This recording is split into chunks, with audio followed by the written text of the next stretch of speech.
Okay. Hello, everyone. Welcome to this month's virtual tour of Intentional Communities. Really glad that you're here and excited to learn about the communities we have presenting today. My name is Cynthia, and I am the host of this event.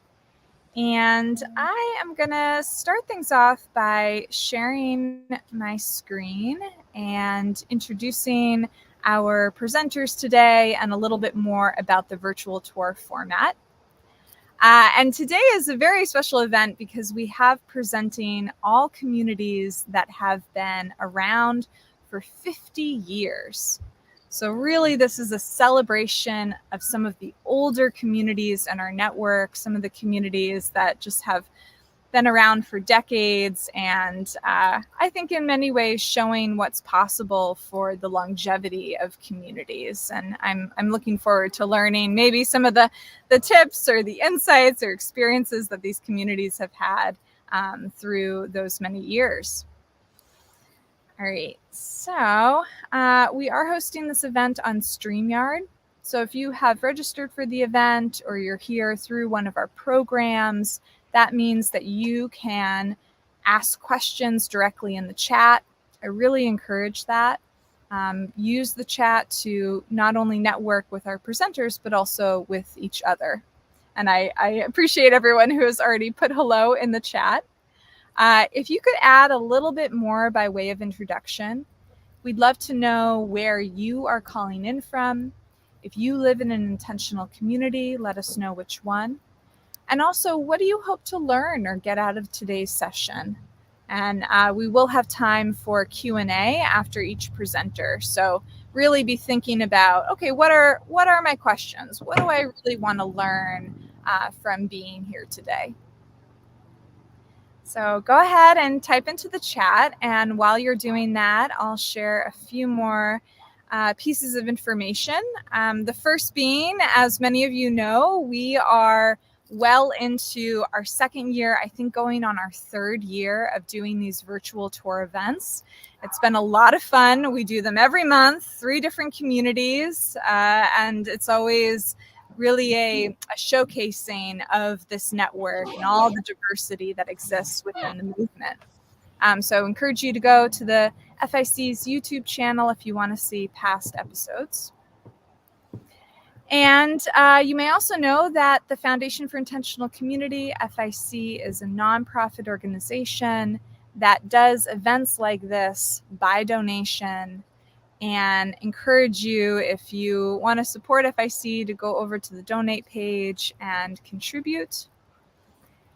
This event is also put on by another organization called the Community Finders, communityfinders.com.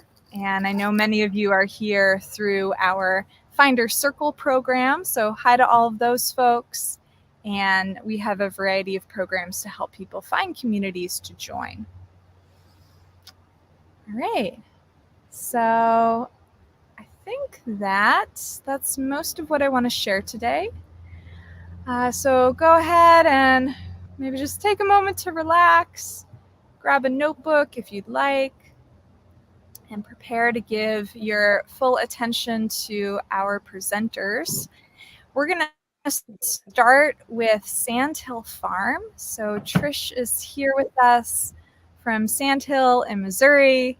And Trish, I am friends with Kim, as are Marty and Harvey, because we're all connected through the FIC. And so I've been kind of following your community over the years a bit, but I know you've recently been through some changes. So I'm excited to connect with you and learn about Sandhill. Welcome.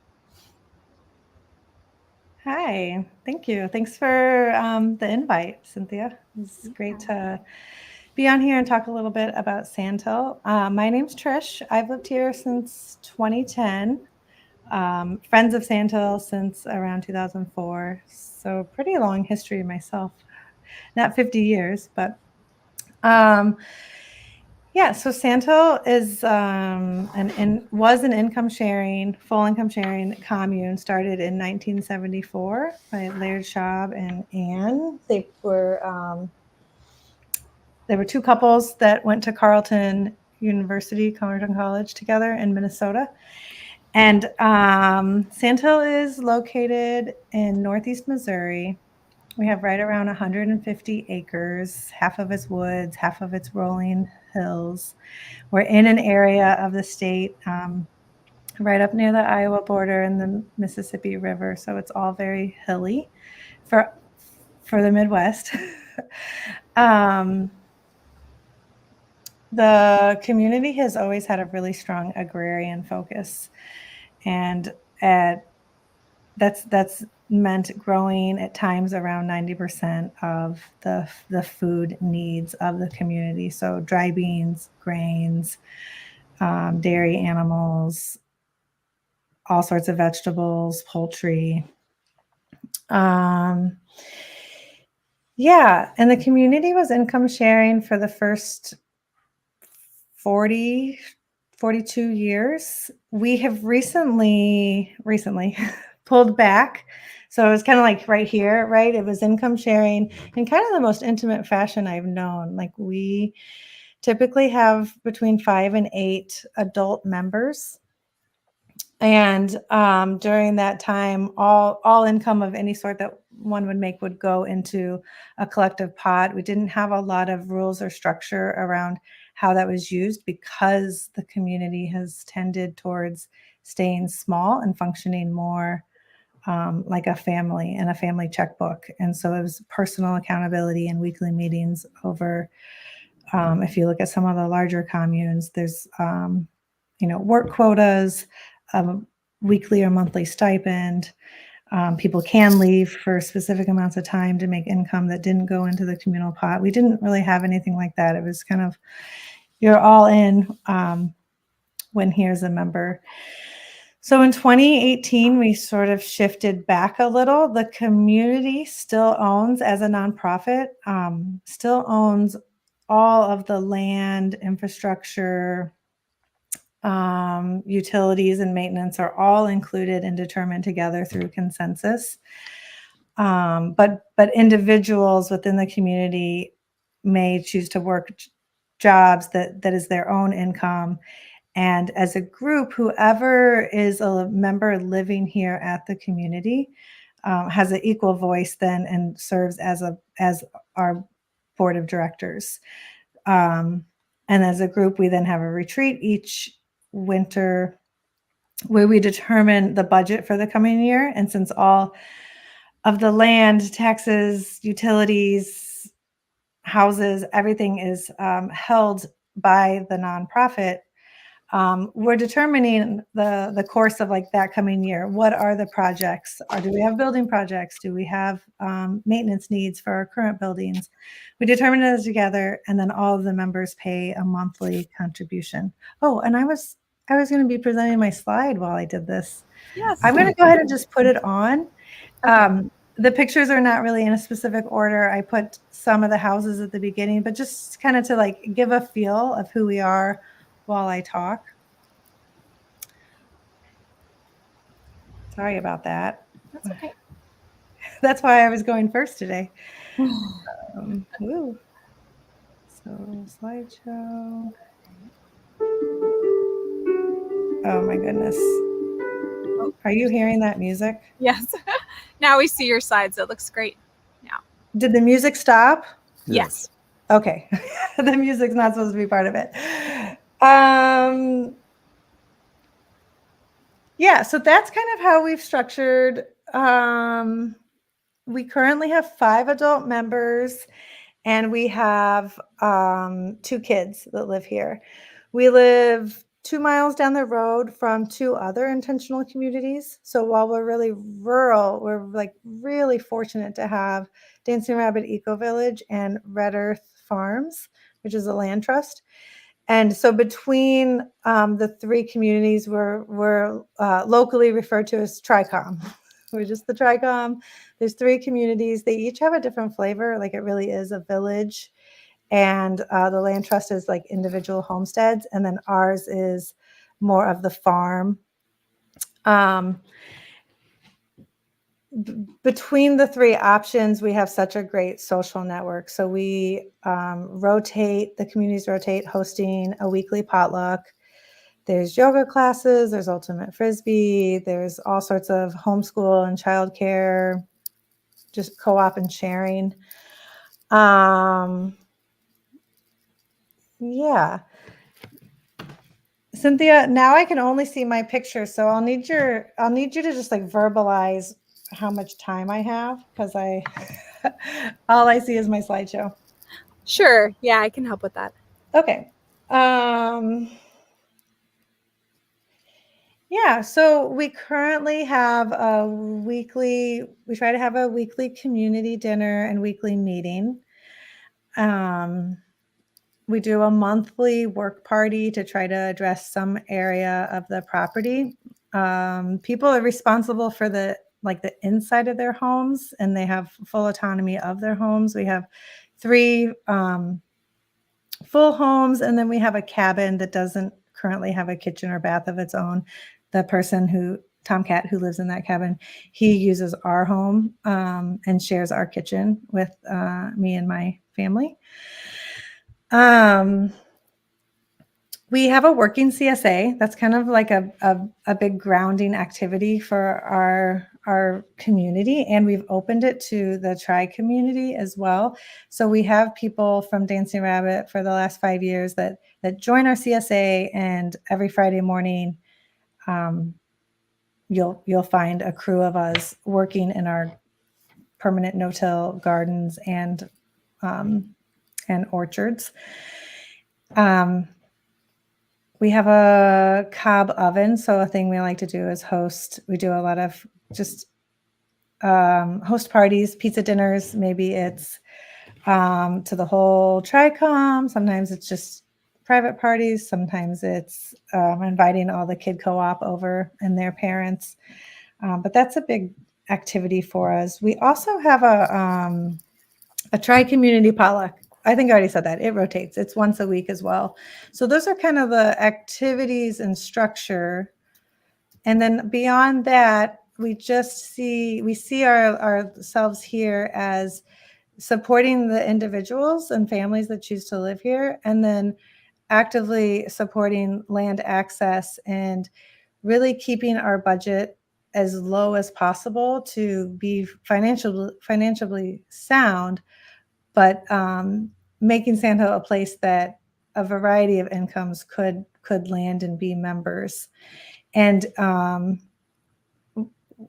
we were able to keep that number low by we provide as much as we can the labor of what needs to happen on the farm. And again, we haven't gone into like strict numbers. You need to do so many hours of volunteer, but we have these built-in monthly work parties, and then everyone takes on responsibilities. And at that annual retreat, we kind of shift who's doing what, and it usually works out pretty nicely that people are able to gravitate towards activities that meet their skills and strengths. And yeah, that's kind of us. This slideshow is really just to show the flavor of our lives here. So you see, it's very land-based. We're stewarding 150 acres, and for 5 to 8 people, that is a pretty big job in and of itself, to make sure we do a lot of NRCS programs to right now we're like removing invasives from our woods. We have multiple barns and outbuildings that need upkeep, just keeping fruit trees pruned. We tap maple trees. We, as you can see in here, where we hunt for the bulk of our protein source. And it's still, I'd say, a very agrarian life. We're not quite at that 90% mark when we were a full income sharing commune. It was a little bit that utopia of a couple people could work to provide the income, and then we could have a crew that really 100% of their time could be homesteading and grinding the bread, baking the bread, growing the wheat. We could do all the pieces. Now, most of our members do work full or 3/4 time off the farm. So that really it shifts the energy of people's availability. And so we've tried to find that balance through the Friday working CSA or the shared meals together, and the monthly work party has landed as a balanced amount of what people can offer as far as group work time here at the community. Great. Trish, would you say that you're open to new members now? Yeah, Cynthia, of course. That's a great question. Yeah, we had a family in our old original farmhouse, and 2 years ago we worked with them, and we ultimately decided they moved to Red Earth. They're 2 miles down the road, and they found a great place, and we decided we needed to use that time to rehab the original farmhouse. And we are so close. We need to put the light switch panels back on. We're so close to completing that. And that was actually going down, we were replacing floor joists. There was a huge endeavor, and of course always much more than we thought when we started the rehab. So that house is about to become available, and we're about to do this. In some ways, we'd say this is our first outreach to start kind of spreading the news that we have a 3-bedroom house available. Later in the winter or next year, we'll also have a 2-bedroom cabin. So we had been in a situation where we didn't have housing available, and we're about to be ready to reach out and figure out the next configuration of Sandhill. Thanks for reminding me of the obvious. It would be an ideal fit for living at Sandhill. There was a little bit glitchy. Did you ask? Uh-oh. Who would be an ideal fit? Yeah. Yes. Yeah. Also a great question. You know what you're doing. We really want a family with kids. Then the 3-bedroom or 2-bedroom. It depends on who comes, what emerges. We really would love to have more kids here. We have a number of kids in the other communities, and there's a lot of nice overlap, but there's no other kids besides my kids right here. And we'd love to see that shift. And then eventually, later in the year, we will also have a small cabin that is available. And so I think the main thing we look for are people that have communication skills, that have been working on growing their personal awareness, and maybe have experience living or cooperative projects with other people. And then a focus on sort of the agrarian and homesteading lifestyle, that because it's a lot of land and a lot of projects, and it feels good to be in connection with one another around canning the tomatoes or pruning the trees. It's a real place where our community finds that juicy aliveness. Yeah, thanks. Fantastic. Yeah, good. Yeah, and I'm just looking because we did get a number of questions in the comments, but I think most of them have been answered. I think one additional question could be, how do people work or have an income while living at Sandhill these days? Yeah, before COVID, it's a weird thing to say. It's one of the very few positive things that came from COVID is the remote job market these days. I think, let's see. One of our people is a school teacher. One of them is a director at FIC. I work remotely for the Real Organic Project. And another person has started a sustainable forestry and custom woodworking and furniture business, trying to stay land-based here in the community, and provides a lot of the building material, both here at Sandhill and within the tri-communities and within the greater region. So those are things that people are currently doing. finding jobs in a very rural area can be tricky, you know, and so it is nice that nowadays there are so many online jobs, but you can find jobs here. It just depends on what you're willing and interested in doing. Yeah. Gotcha. Okay. Okay, great. Oh, fantastic. Yeah, Thanks. sounds like it's a mix of local and remote work. And it's really exciting that you have this new space opening up and potentially more people joining the community. So, congratulations on that next step. Yeah, thank you. Yeah. Okay, great. Well, thank you, Trish. I think we'll wrap up there and then we'll circle back at the end to see if there are more questions. But next, I want to go over to Harvey. Oh, and I see we have a number of people asking in the chat about a CSA. CSA stands for Community Supported Agriculture, just for folks to know what that means. Typically, it looks like a farm, a community that distributes food on a regular basis to the surrounding area. So a local way to get food. And thanks, Neil, for putting the link to the Wikipedia article. Yeah. All right, yeah. So we were in Missouri, and now we're going to go over to Tennessee, and we have Harvey with us, a longtime FIC board member who lives at a community called Dunmire Hollow. And Harvey, I think I have your screen share is yes is working. So if you want to go to your slides. Okay. Let's see. I think if I do this, is that working?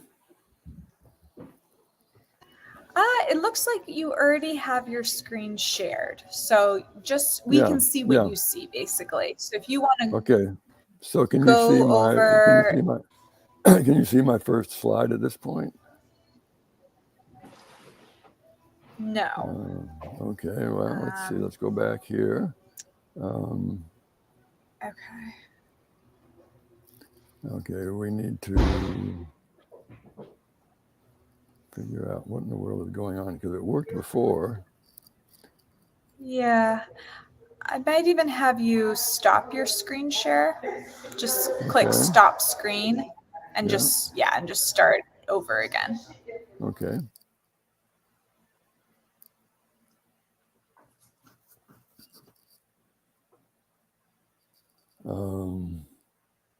Now, what did I do here last time?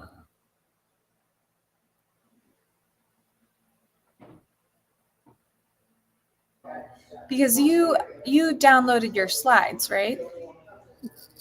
Yeah, but I actually got rid of all the obstacles. Okay, this says now I'm in the show. So if I click this, okay. Now it gives me a million. Yes, and now we can see your screen, but we only see your browser, not your presentation right now. Let me see. Let me try this. Okay, now I'm seeing my presentation, but are you seeing it?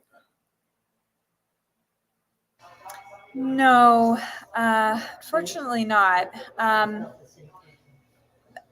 Maybe when you click on the present button and share screen, okay, maybe try instead sharing your entire screen, not just the Chrome tab.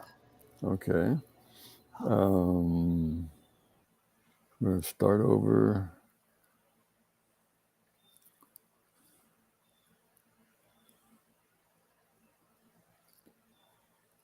Entire screen. But then it doesn't. Here we go. Now it says Chrome has lost permission to capture screen. Oh no, that's the problem that Trish had the first time, right? Okay. Tricky. Did you download the slides though? Because maybe we can instead just. I have no idea where they are. Oh, that's right. Okay. So sorry about that. Shoot. Yeah, I wish if there was a way for you to send me your slides, then I could share them. Thanks everyone for your patience. Sometimes StreamYard gives us trouble, and this is one of those days.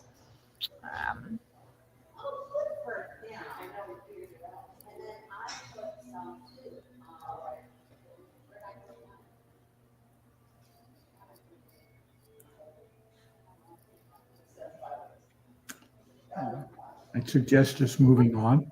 Yeah. Yeah, maybe Marty, if you want to try now. I don't think we're going to see my slides either. Okay. Okay. So we'll just do without the slides. Yeah, All right. but we can send them to Bianca, and they will be available for people to see at another time, right? Yeah, we can share the slides with everyone who registered to the event. Absolutely. Yeah.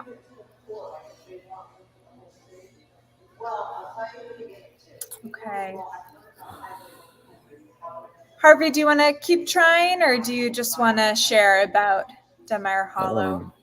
I can keep trying if Marty's presenting, and I may need to restart Chrome, so that would put me off and back on again. Okay. Sounds good. Okay, Marty, then over to you, Shannon Farm in Virginia. Okay, so I'm just going to accept that my slides are not going to be part of this show, but they will be available later for people to see. So I'm in Shannon Farm, and we're in Central Virginia, about 30 miles west of Charlottesville and a little bit south. So Shannon Farm, like these other communities, was founded in 1974. We're a little bit different from Sand Hill and Dunmire Hollow, who are also different from each other, in that we're a large community. We have 63 members. We have 520 acres just east of the Blue Ridge. And we're mostly wooded. There's a river running through our property called the Rockfish River, the North Branch of the Rockfish River. And I thought I would go through what my original criteria were in selecting the community as a way to present who we are. When I had been involved in community for some time before I got here. And so I had a sense of what I was looking for and what I was not looking for. So I was looking for a community that was not small. And as I said, Shannon Farm is 63 acres and a large population of, 520 acres and a large population currently of 63 people, which is the largest we've ever been, 63 members. We currently don't have any kids for the first time in our history. We would be very happy for that to change, but none of our newer members are having kids. So that would be something in the future. Another one of my criteria was that it be a secular community with no particular spiritual direction or bent. And that is the case. That there not be a defined leader. We operate as a consensus community. We have one business meeting a month where we make decisions or confirm decisions that have been made by committee. We have lots of committee meetings. Having 520 acres, there's a lot to manage. And a lot of our time is spent doing that. We are not a income sharing community. All of our households are independently financed. Economics are on a household basis. To me, when I came here, one of the attractions was the economic setup that we have, where our dues are a percentage of income rather than flat fee, to get away from any kind of regressive tax. We control the price of our housing, they're actually leaseholds. The way we're set up, people don't actually own their houses or the land that the houses are built on, that the community technically owns that, but people own the value of their leasehold, and that can be sold when they leave one way or the other. What else we got here? We're near one of my criteria was to be near a reasonable sized town, and a cosmopolitan town, and Charlottesville fits that definition.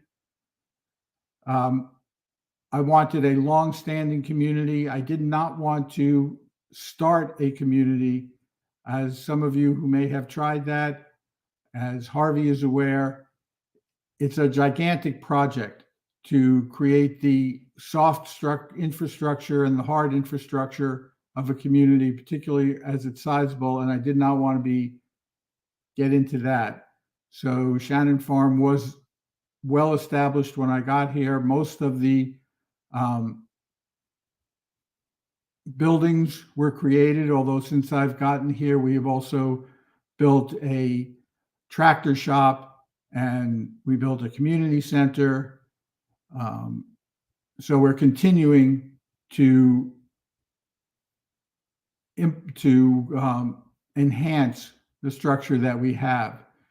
While we're not a income sharing community, the community does have some assets that are held in common, such as the land. We own various pieces of equipment like tractors, a truck, and there are a couple of buildings that are owned by the community.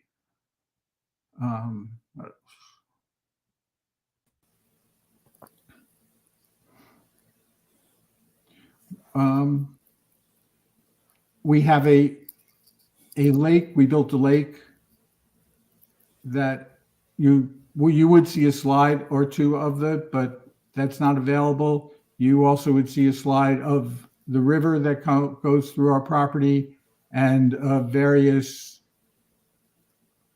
trails that go through the woods. We have about 4 miles of roads on the property, which are self-maintained.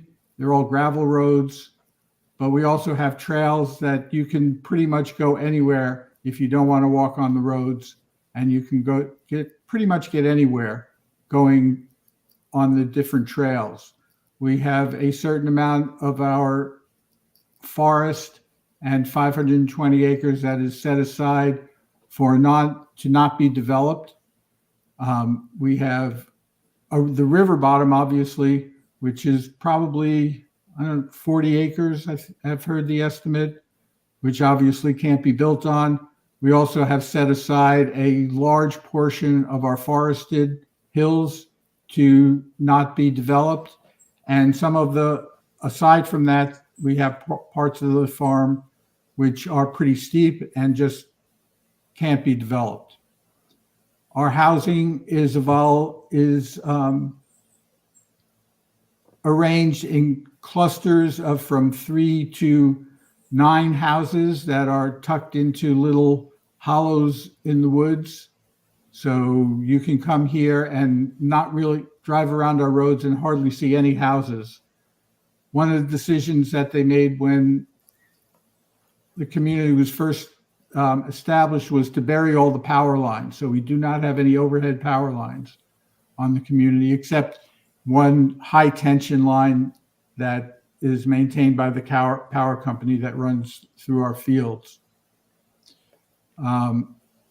Any agricultural projects are individual, so we have a large area set aside for personal gardens.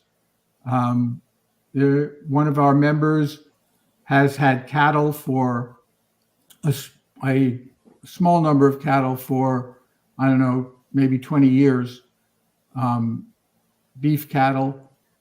And there have occasionally been other animals here. There have been horses here. There have been dairy cows here. There have been goats and sheep. And there are people who are intending to have hogs here in the upcoming season, which I don't think that's ever happened. So that'll be a little bit of an experiment. We have one of the slides shows one of our fields with a volleyball net, which we've had a county-based volleyball game here for about almost 40 years, where people from the neighboring county and from the neighboring towns come and play a pretty interesting volleyball game, pretty competitive, high-level volleyball game that can be entertaining to watch. There's a question here, if the hurricane affected us. We got about 15 inches of rain over the past week. But none of the winds, and certainly nothing approaching what happened in Western North Carolina. So what else can I say? I'm curious, Marty, if you're open to new members at this time and what that membership process looks like. Okay. Before I say that, I'll say that we do not have a regular community dinner. We have community-wide events, which we have a social committee. They're currently in the process of figuring out a Halloween party celebration. We have dances and we have holiday events, and somebody might announce they want to want to organize a community dinner. So we'll have a community dinner. We have frequent potlucks. So those kinds of things happen. And small groups get together. With 63 people, there are naturally smaller groups that coalesce to do various things together. Our membership process, addressing Cynthia's question, is a relatively long process. I usually see it as a social process where people come and get to know us and engage in a mutual evaluation. Do we fit for them? Do they fit for us? And start to hang out, come to our meetings. Our meetings are open, and we do put them all on Zoom, which was something that happened during COVID. That was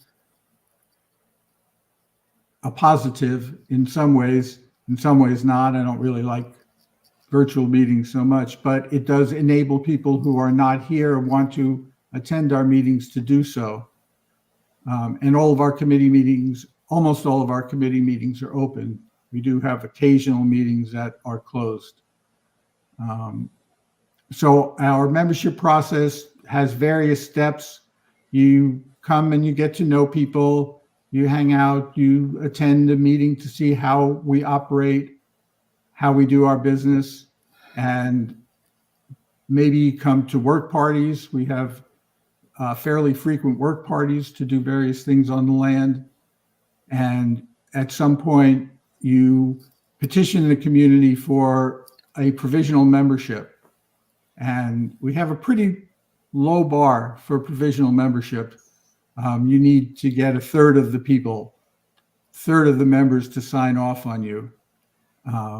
And one stays in the provisional membership status for at least 6 months before applying for a full membership. Hopefully that person will be living here or be here frequently. And at some point, the mutual evaluation will lead to that person deciding they want to proceed to full membership. And that is a higher bar. Currently at 60, 2/3 of our membership needs to sign off on that. And the last step in our membership, as I see it, it's not formally referred to as part of our membership, but we're pretty conservative in letting people buy or build a house, because we don't want to be stuck with somebody, and we don't want them to be stuck here if they decide after they've built a house that no, it's not really the place for them. So we're pretty conservative. We really want to get a sense that it's the right place for somebody to be. And that's the last phase in membership. So and everything is individualized. I couldn't tell you how long it will take you to go through that process. It depends on who you are and how you interact and the sense that we get of each other. But it is at least a couple of years to go through that whole thing. Gotcha. And we are open to interest from people. Our housing currently is pretty tight, actually, but we are open to new members and people who are interested. Our population has been very stable over the life of the community. So we have a lot of very long-standing members. And like most communities, we would love to have younger people move in to perpetuate the community. We have a bunch of older members and who have great energy, but their energy is waning. We've had five younger couples move in the last 3 years, and that's great for us. Somebody asked the question, we are not a co-housing community. To me, the biggest difference between our community and a co-housing community is we have this extended membership process, and co-housing generally does not have a membership process. There are similarities in that our homes are individually owned and have individual economics. And as I explained earlier, we support the community through dues, which is a percentage of income, a reasonable percentage. It's 7% of your after-tax income. And after 12 years, actually, we dropped that to 5% if you've been here for 12 years or more.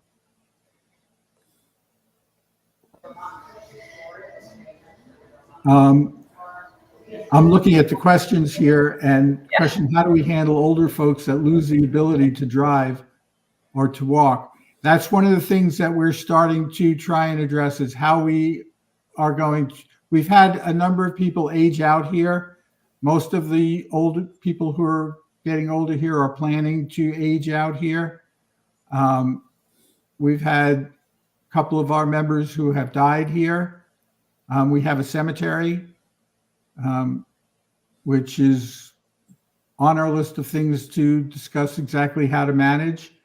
But we've had about, I don't know, maybe 12 people buried here so far. And we are one of the things we do best is support people when they are in need. If they are ill or whatever need they have, we are very good at creating meal trains or supporting people in whatever way they need in order until they are recovered.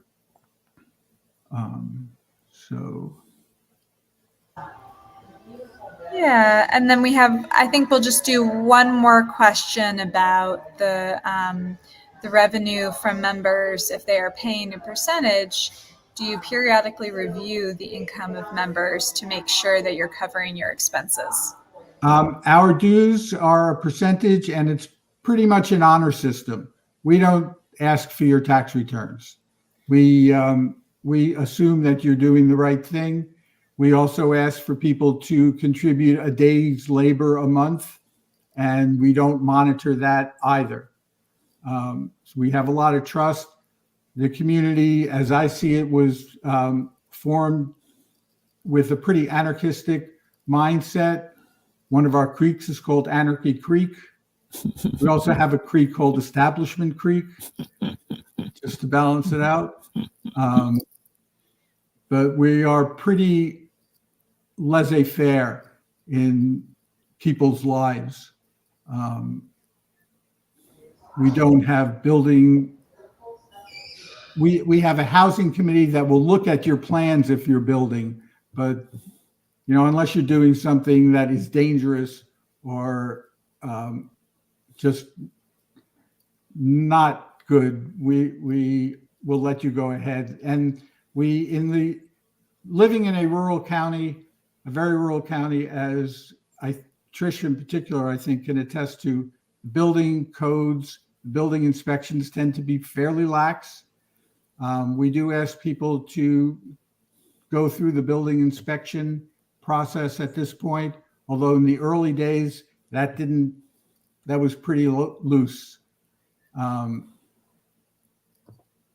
And speaking of hurricanes, Shannon Farm was born in the wake of Hurricane Camille, which came through here. You can look this up you can Google this or look on Wikipedia, but our local county, which is Nelson County, was wiped out in 1969 by Hurricane Camille, which made our 500 acres pretty affordable, and is a big reason that we are where we are.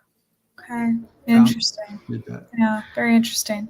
Great. And there were some questions about learning more, and you do have a listing on the directory at ic.org. And I believe there's contact information there if people want to get in touch. Yeah. Yeah, we have a visitor coordinator who will be happy to answer questions. Okay. Fantastic. All right. Well, thank you so much, Marty. That was very informative. And yeah, I'm sorry we didn't get to see the photos, but we will send those out. And yeah, I'm just how to say, impressed, I guess, or just like really happy, I suppose, that a community of such size with so many members like Shannon Farm has been around for so long. So yeah, great, great work over there. We're thriving moving into the future. Yeah, beautiful. Yay. All right. And let's go now back to Harvey. And I think your slides are now working. It looks like it. Yeah, click excellent. on that. We can see them. Okay. Is there any way to make them bigger, or is this what we're going to get? If you click on the button to start the presentation, it looks like a play button in the top left-hand corner. Right. I meant to do that. Let's see where. Let's see if I can get this out of the way. Here we go.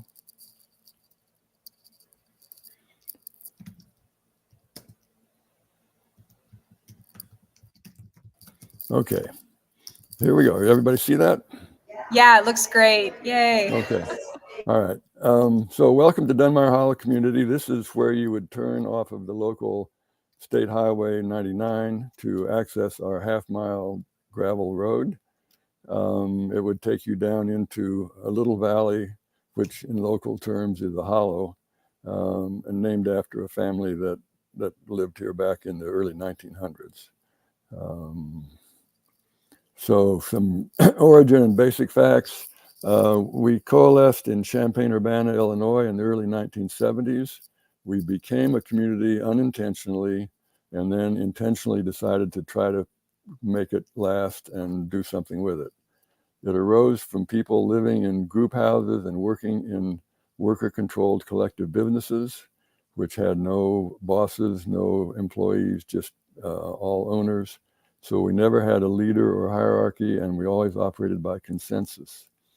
At that time, there was a widespread enthusiasm for community, rural living, and natural, healthy food, and that all kind of pushed us toward moving to the country. The area around Champaign-Urbana is all flat corn and soybean fields that's heavily polluted with agricultural chemicals, so we looked elsewhere and found this beautiful little valley in southern Tennessee. About 27 people helped fund the land, which we purchased in 1974 and paid off completely in less than 10 years in June of 1983. Had a big party. Our maximum adult population over the years in the early days was 17. Generally, we're between 8 and 14 adults. Now we're 8 adults and 2 kids who are age 16 and 12. The 8 adults include 4 who are in their 70s and 80s, and 4 who are second generation age. 3 of the second generation spend significant amount of their time in Nashville, so which is about 2 hours away. So the 5 who are here full time include 4 of us who are in our 70s and 80s. Our land is owned by a small corporation that we control, and we have a little bit shorter residency process than Shannon.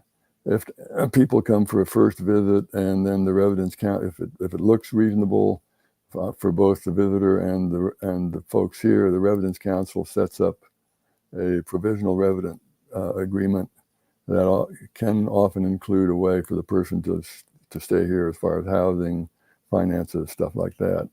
After about a year, the residence council makes a decision if the provisional resident is to become a permanent resident or not.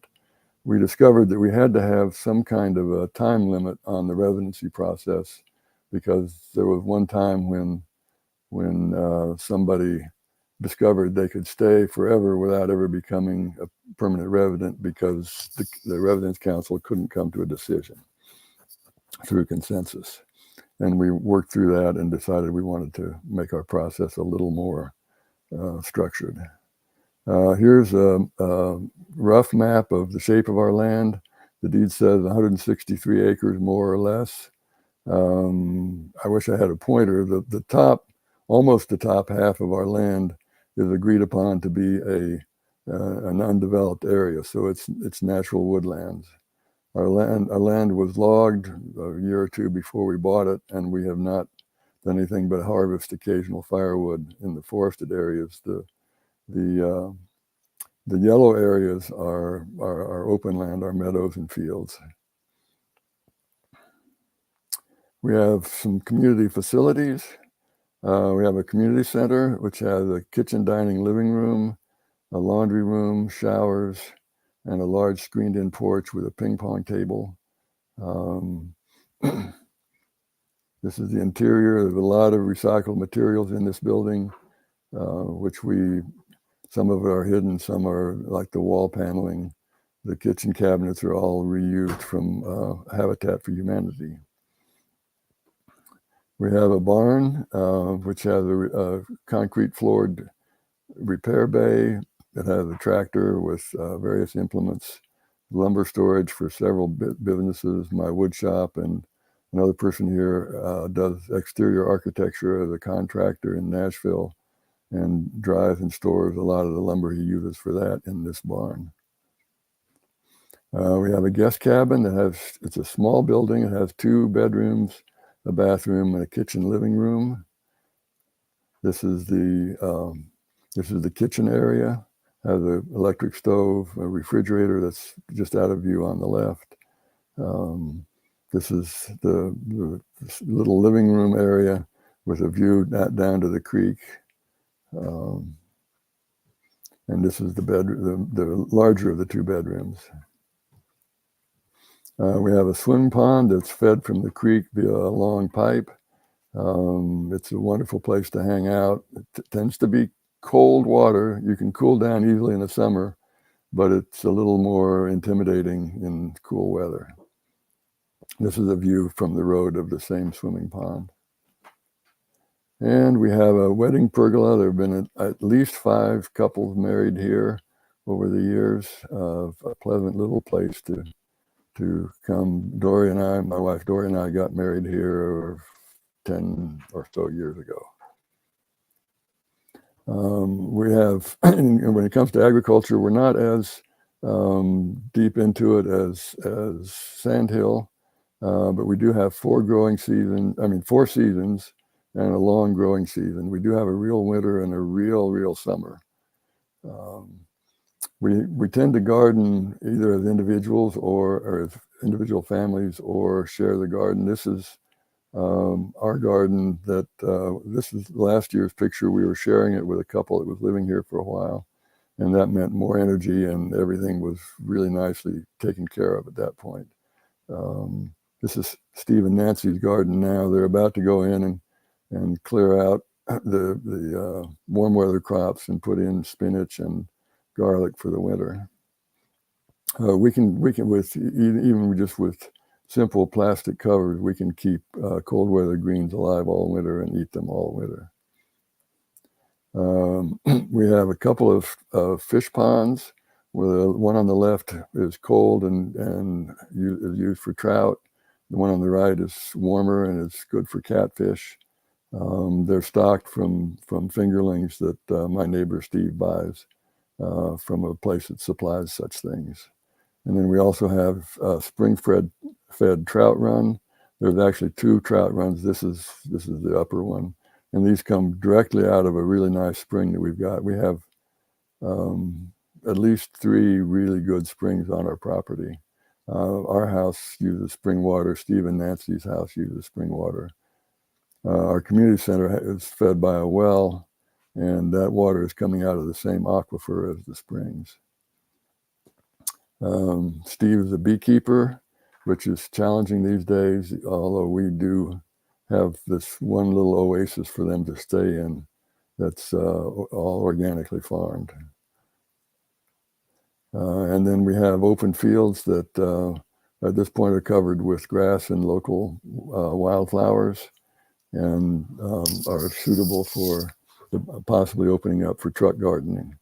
It's an area that our land is suitable for truck gardening, but it's not an easy place to find a market. There's the nearest large metropolitan area would be Nashville, and that's about the south area of that is about an hour and a half away. So marketing produce at the kind of premium you'd need to make money on organic produce is a challenge from this distance. We have a lot of critters. The ticks and chiggers, mice, voles, and rats can be a problem. The rats are not urban nasty rats. They're just ones that get in our garden and eat some of the food that we would rather we were getting. And the ticks and chiggers are arachnids that like to draw your blood. Ticks are somewhat dangerous, not so much here, but in other areas because of the diseases they carry. The chiggers, fortunately, don't carry diseases, but they itch like crazy. I just saw a flock of wild turkeys in one of our meadows a couple of days ago. We have really maintained our land to have a variety of habitat for different animals, lots of different birds, probably 30, 40 different species of birds. So we've really had an ecological perspective from the first days we were here. At the moment, we have 3 community-based businesses. Our neighbor Nancy is an MD and has a clinic in her house, in a kind of a wing of her house. She sees patients, so that brings a little bit of traffic, but a pleasant amount of traffic into our community, and keeps people from thinking that we're odd recluses. I have a custom woodworking business for 30 years or so. I had a partner, but he and his wife, who were residents here, retired 8 years ago and moved to be near their grandkids. Pictures of our work are on Facebook under Dunmore Hollow Woodshop. But it's a completely equipped woodshop, very well equipped. And we've been using DSL internet, which is available via our phone lines.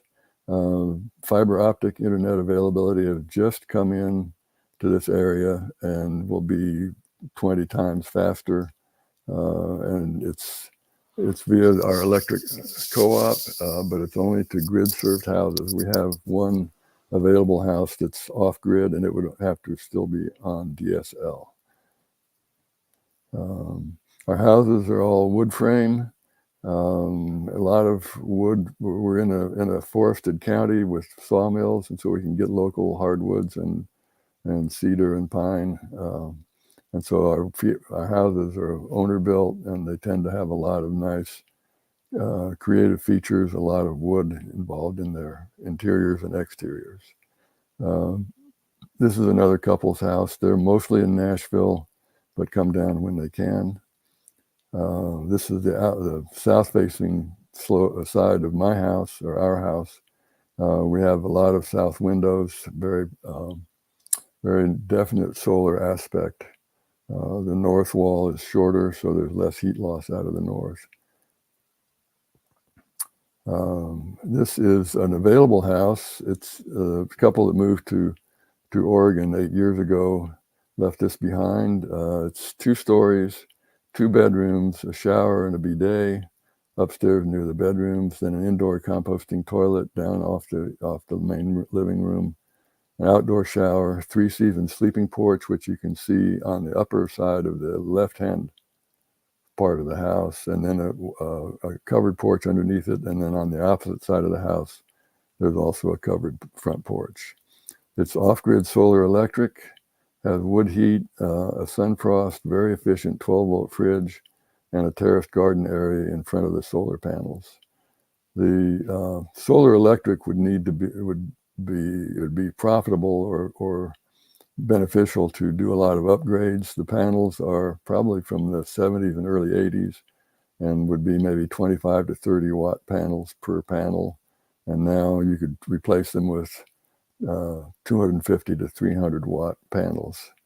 Again, like the other houses, it has a lot of interior woodwork, a small spiral staircase here in the foreground on the left, the sunfrost refrigerator and nice wood cabinets handmade in the shop, in the kitchen, the 3-season sleeping porch on the right, which has a lot of screened windows, or openable windows that are screened, and the living room on the left, solar panels, and a homemade wood stove that David, who was a welder and fabricator as well as being a woodworker, he made his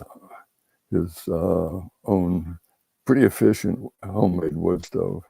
It takes fairly large pieces of wood, which makes it easier quicker to cut your firewood.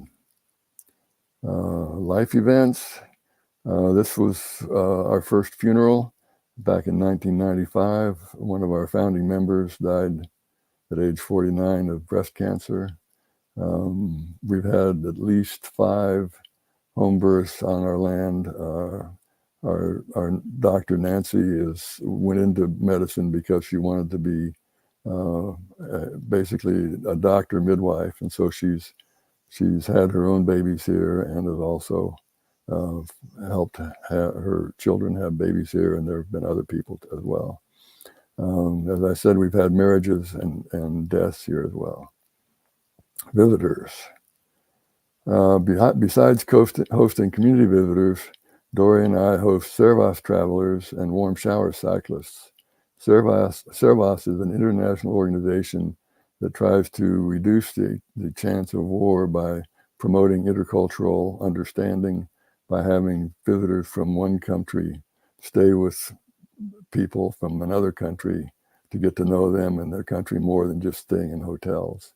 And Warm Showers provides ways for long distance traveling cyclists to have somebody host them. These are 4 warm shower cyclists from Memphis who came through last June and are now coming back to visit. They came back in August, and they're going to come back in November to visit, and are interested in possibly investigating being part of the community.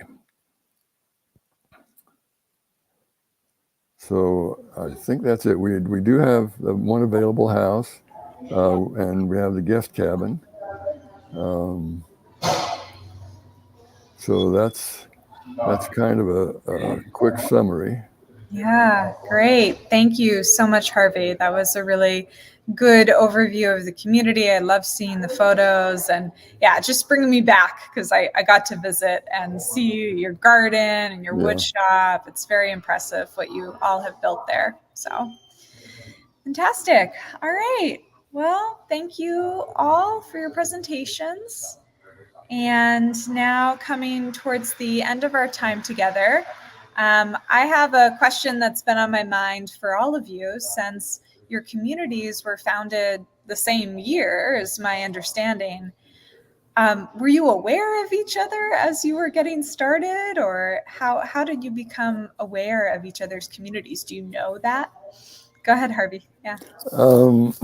We did not know of the two particular communities because they weren't known when we were starting. I mean, you know, we knew of another community in the Champaign-Urbana area that was forming at the same time and ended up not far from Shannon Farm in Virginia, although I don't think they're still there. But we were subscribers for a couple of years to both a magazine called Communitas and then Communities magazine, which succeeded Communitas as the Communities magazine. And so we were aware of the action going on in the communities movement, but just not these two particular communities. I became familiar with them because of my work with the FIC, because two other people who were very active in the FIC in the very early days were Laird Schaub was from Sandhill Farm and Dan Christenberry was from Shannon Farm. And we had meetings at both places, and I visited both of them many, many times. Great. Similarly, when Shannon was founded, I don't think they had knowledge of these other communities. But as time went by and they were active in a communities movement, they became aware. All these three communities became aware of each other. Mm-hmm. Okay. Are you doing anything special to celebrate the anniversary? We had a giant party. One of our slides is a picture of most of our members, everybody who's there, plus some kids who have returned and some ex-members who are in it. We probably had about 300 people in one of our fields and one of our spaces where we have parties. Cool. Trish? We have an annual May Day celebration. It's our land day. It's always a celebration of each anniversary, and we did that again this year. And we have a maypole and it's a fun party. We had and then the next morning we did invite friends and past community members and had a several-hour retelling of the story of Sandhill through multiple generations and people. And we have actually not talked about a big celebration. I think partly because we feel kind of thin in our population and our energy at this point.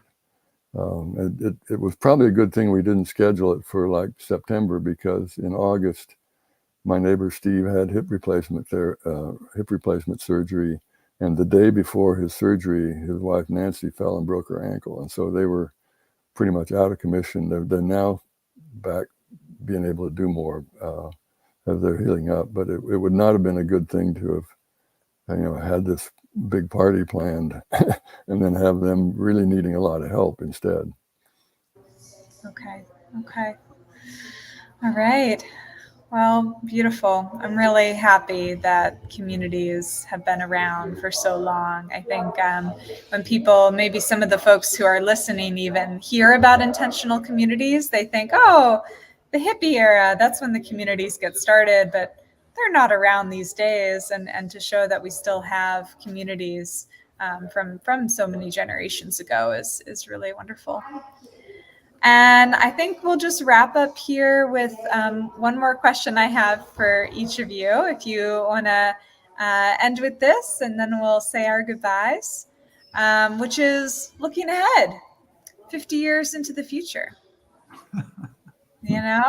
What do you imagine? Like, do you imagine your community will still be around? Will it be bigger, smaller, stronger? What do you hope for, I should say, for 50 years in the future when we're doing this event again?